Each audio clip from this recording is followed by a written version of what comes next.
안녕하세요. 배우 강진아입니다. 온전히 쉬는 날이 주어지면 좋아하는 극장에 가서 나만의 영화제를 엽니다. 그동안 보지 못했던 영화를 고르거나 시놉시스 한 줄만으로도 마음을 뺏긴 영화들을 선택하는데요. 미지의 세계로 나를 던져 넣는 시간. 영화는 제게 시간여행이자 꿈의 산책입니다. 오재미동 추천 DVD를 통해 이번 기회에 처음 보게 된 함께 나눠보고 싶은 5편의 단편 영화를 소개합니다. 추운 겨울 시골 들판에서 쥐불놀이를 하기로 한 윤미와 소라. 깡통을 들고 술래잡기를 하며 달려나오는 두 소녀의 등장은 새파란 불꽃 같습니다. 같은 곳에 있지만 오늘따라 어딘가에 마음이 팔려버린 것 같은 윤미가 내심 못마땅한 소라는 결국 그녀의 휴대폰을 압수합니다. 소라의 추궁 끝에 윤미의 마음은 근처 농장에 모여있는 남자애들에게 향해 있다는 것을 알게 되는데요. 이들에게 단짝이라는 막강한 전제는 때로는 애정과 미움, 믿음과 배신으로 재빠르게 얼굴을 바꿔가며 서로에게 알 수 없는 표정을 남깁니다. 본래 쥐불놀이는 풍년을 기원하기 위해 해로운 동물로 여겨진 들쥐를 잡고 애군을 막으려 행해진 민속놀이인데요. 윤미와 소라가 들쥐구멍을 발견한 뒤 나누는 대화는 쥐불놀이의 기원과 묘하게 연결지어져 앞으로 이들에게 놓일 상황을 암시하게 합니다. 단편영화의 매력답게 11분이라는 짧은 러닝타임 안에서도 인물들의 심리를 살피는 재미가 엄청난데요. 소녀들의 리듬을 타고 엔딩 크레딧까지 이어지는 음악 역시 무척 매력적입니다. 저는 이 음악을 다시 듣고 싶어서 영화를 반복해서 보기도 했는데요. 깔깔거리며 웃고 넘어지고 비틀거리는 소녀들과 애처롭고 섬뜩한 불장난의 다음은 과연 어떻게 이어질지 궁금함이 멈추질 않습니다. 필름의 질감과 색감을 입은 영화를 볼 때마다 필름 작업을 접해보지 못한 저로서는 막연한 동경과 경외심이 일렁거립니다. 16mm 필름으로 촬영된 단편 소년의 시는 화면의 질감뿐만 아니라 극중 소년이 타던 자전거 바퀴가 돌아가는 소리마저도 아름답습니다. 은석은 친구의 자전거를 빌려 타다가 꼬마 아이와 부딪히는 사고가 나는데요. 클로즈업된 은석의 얼굴은 정직 그 자체이지만 덜컥 겁이 났는지 아이를 남겨두고 그대로 도망칩니다. 이후 일상으로 돌아온 은석은 또 다른 난관에 봉착하는데 바로 선생님이 내주신 시쓰기 과제입니다.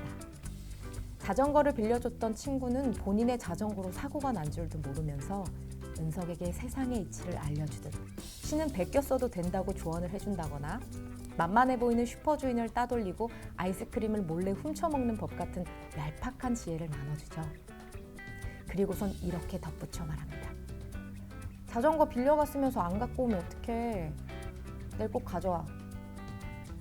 은석은 죄책감으로 자전거 수리점에 가서 고칠 수 있는 방법을 알아보고 부딪힌 아이의 집 근처를 서성이기도 합니다.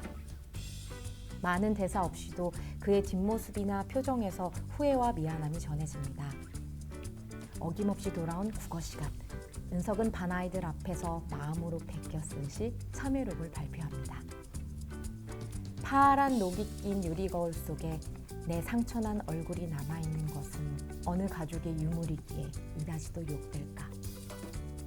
나는 나의 참회의 글을 한 줄에 줄이자.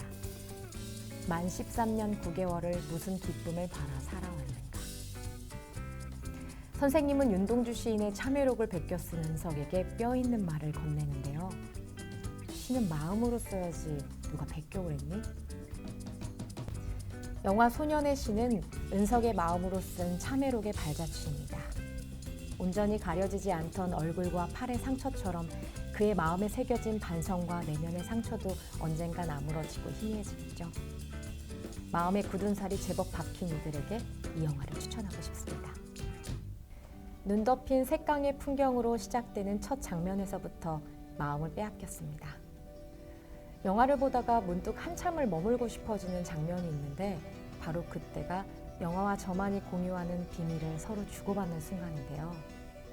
영화 스케이트는 그렇게 제게 말을 걸어왔습니다.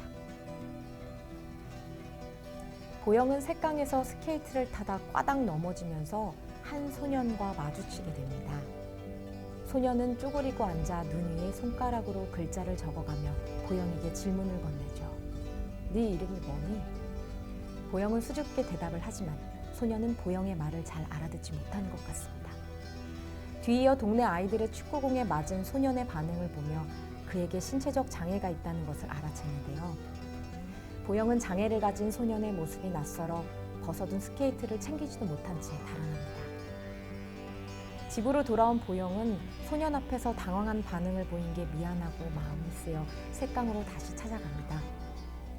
소년은 다시 나타나지 않았지만 보영은 그가 건넸던 질문에 답을 하듯 눈 위에 자신의 이름을 써내려갑니다. 보영은 이름도 물어보지 못한 그 소년과 다시 조우했을까요? 담담한 연출과 인물들의 순수한 표현들이 눈 덮인 색감과 어우러지는 작품입니다. 1998년도에 공개된 영화 스케이트는 35mm 필름으로 촬영되었고 대한민국 영화 역사상 칸 영화제 단편 부문에 최초로 초청이 되어 화제가 되기도 했습니다.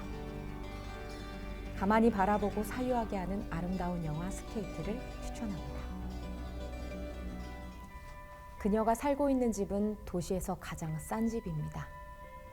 강제 철거 작업이 회사 파업으로 인해 중단되면서 집 전체가 크레인으로 들려진 채 공중에 아슬아슬 매달린 집에서 생활하게 되는데요. 동네를 떠난 이들은 고양이로 변하여 도시의 틈을 찾아 떠났고 함께 살던 애인 역시 고양이로 변해 가난한 사랑을 뒤로하고 떠나갑니다. 기다려도 오지 않던 그는 그녀가 구워주었던 파이가 그리워졌다며 찾아와 파이를 실컷 해치우고는 생선 요리를 해주는 또 다른 여자도 마음에 든다며 욕망만 앞선 배부른 소리를 해댑니다. 결국 그녀는 흔들리는 집과 그와의 이별을 준비합니다. 이 모든 불안함과 외로움, 이별이 도시 탓이라고 말하는 그녀. 시종일관 흔들리는 집은 불안한 주거에서 오는 그녀의 상태와 닮아있고 도시에서의 삶과도 맞닿아 있습니다.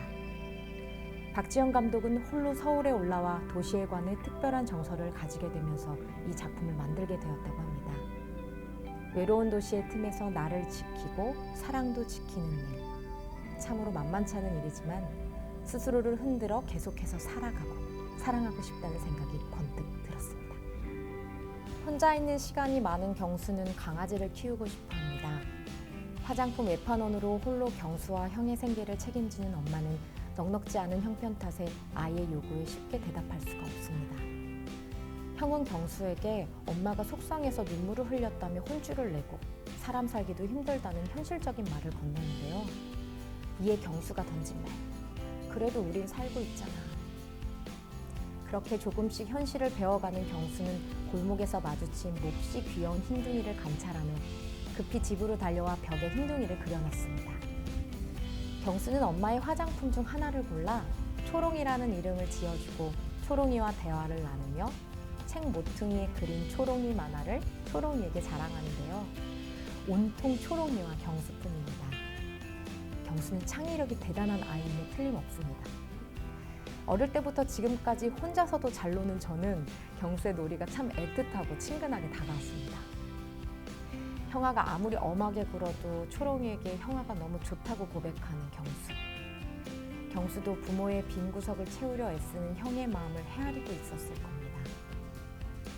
형이 경수에게 화장품이 초롱인지 아닌지 강력하게 물어보는 아빠떼와 롱테이크 장면이 있는데요. 이들의 성장통이 묵직하게 내려앉은 장면이라 오래도록 기억에 남아 있습니다. 오재미동에서만 만날 수 있는 영화와 서적들을 만나실 수 있습니다. 나만의 고요한 시간을 보내고 싶으신 분들 충무로역 오재미동을 찾아주세요.